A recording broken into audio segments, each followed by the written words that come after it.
రైతులందరికీ నమస్కారం అండి. మీరు చూస్తున్నారు ఎన్ఎస్ సాగుబడి యూట్యూబ్ ఛానల్. నేను మీ నాగేంద్ర. సో ఈ వీడియోలో మనము మన 2026వ సంవత్సరంలో ఎటువంటి పత్తి విత్తనాలు అనేది మనం ఎంచుకోవాలి. సో మనం ఎంచుకున్నటువంటి ఈ పత్తి విత్తనాలు మనకు ఏ ఏ నెలలో అధిక దిగుబడి అనేది రావడం జరుగుతుంది. అలాగే మనకు దగ్గర మనం చెప్పేటువంటి ఈ టాప్ 5 విత్తనాలు మనకు ఎన్ని క్వింటాల దిగుబడి అనేది రావడం జరుగుతుందో మీకైతే పూర్తి విశ్లేషణ అయితే మనకైతే ఈ వీడియోలో మీకు తెలపడం జరుగుతుంది. కాబట్టి ప్రతి ఒక్క రైతు సోదరులు మన ఛానల్ని మొదటిసారి చూస్తున్న రైతులందరూ మన ఛానల్ని సబ్స్క్రైబ్ చేసుకొని ఈ వీడియోకి ఒక లైక్ చేయగలరండి. అలాగే తోటి రైతులకు మన ఈ వీడియోని షేర్ చేయండి.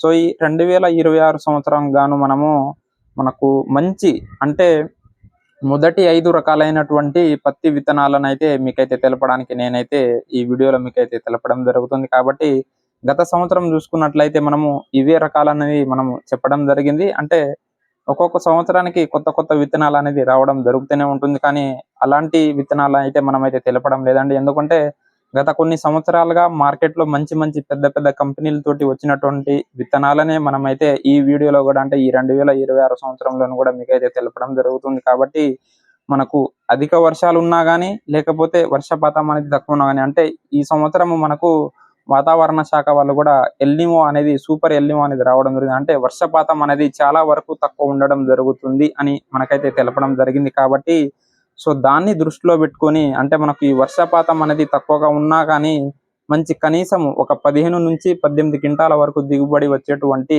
పత్తి విత్తనాలను అయితే మీకైతే ఈ వీడియోలో మనము తెలపడం జరుగుతుంది. కాబట్టి ఫస్ట్ మొదటగా మీరు రైతు సోదరులు గమనించాల్సింది మన నేల అనేది అది ఏ రకమైన నేల అయినా కావచ్చు. అంటే నల్ల రేగడి నేల కావచ్చు, అలాగే దాంతోపాటు మనకు ఎర్రమట్టి నేలలు కావచ్చు, అలాగే దాంతోపాటు మనకు ఇసుక నేలలు కూడా కావచ్చు. సో ఈ నేల ఏదైనా మనం చెప్పేటువంటి ఈ 5 రకాల పత్తి విత్తనాలలో మీరు ఏదైనా వేసుకున్నా కానీ మీకు కనీసం 15 నుంచి 18 క్వింటాల దిగుబడి అనేది రావడానికి ఆస్కారం ఉంటుంది.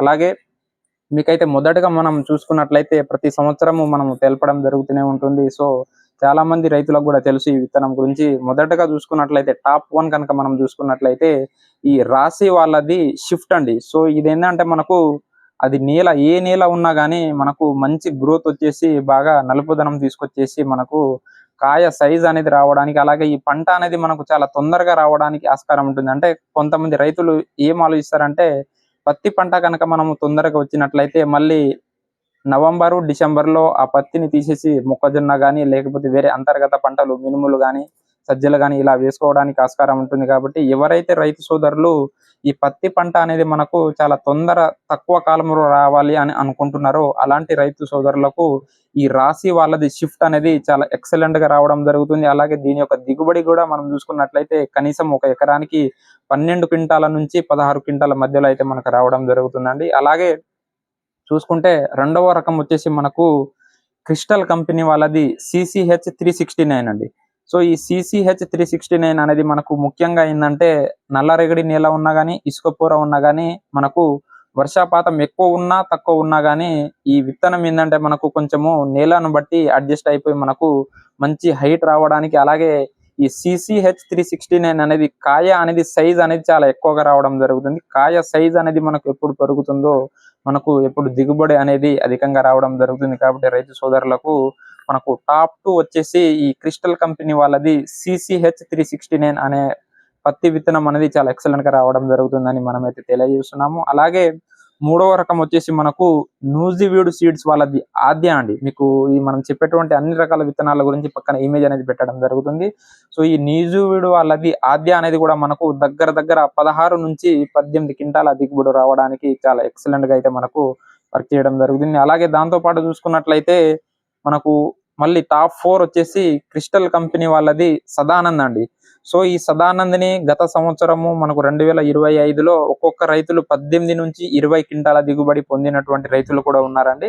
సో కాబట్టి ఈ సదానంద్ అనేది మనకు చాలా ఎక్సలెంట్ గా మనకు క్రాపింగ్ అనేది రావడం జరుగుతుంది. అలాగే మనకు ఈ కాయలు అనేది కూడా అంటే పూత అనేది మనకు గనుపులు అనేది దగ్గర వచ్చేసి దగ్గర ఒక చెట్టుకి 80 నుంచి 100 120 కాయలు మనకు రావడానికి ఈ క్రిస్టల్ వాళ్ళది సదానంద్ అనేది చాలా ఎక్సలెంట్ గా వర్క్ చేయడం జరుగుతుంది. టాప్ 5 కనుక చూసుకున్నట్లయితే టాటా వాళ్ళది బిగ్ ఎక్స్ అండి.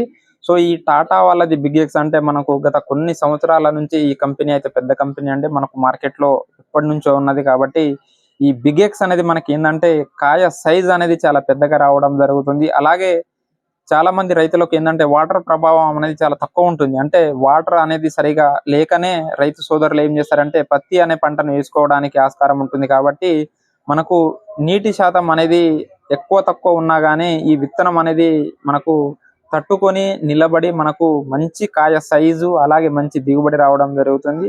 సో ఇది గనుపులు కనుక చూసుకున్నట్లయితే కూడా మనకు దగ్గర ఒక చెట్టుకు 80 నుంచి 90 కాయల వరకు అనేది రావడం జరుగుతుందండి. సో ఈ బిగ్ ఎక్స్ కూడా మనకు దగ్గర ఒక 12 నుంచి 15 క్వింటాల మధ్యలో మనకైతే ఒక ఎకరానికి దిగుబడి రావడం జరుగుతుంది. కాబట్టి సో మనం ఈ తెలిపినటువంటి ఈ 5 రకాలలో ఏదైనా మీరు కనీసం ఒకటే విత్తనాన్ని ఎంచుకోకండి.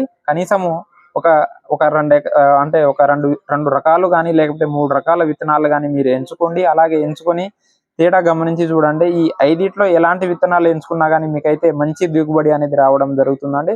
సో మన ఈ వీడియో కనుక మీకు నచ్చినట్లయితే అలాగే ఉపయోగపడినట్లయితే మన ఛానల్ కి ఒక లైక్ చేసి తోటి రైతులకు ఈ వీడియోను షేర్ చేయండి.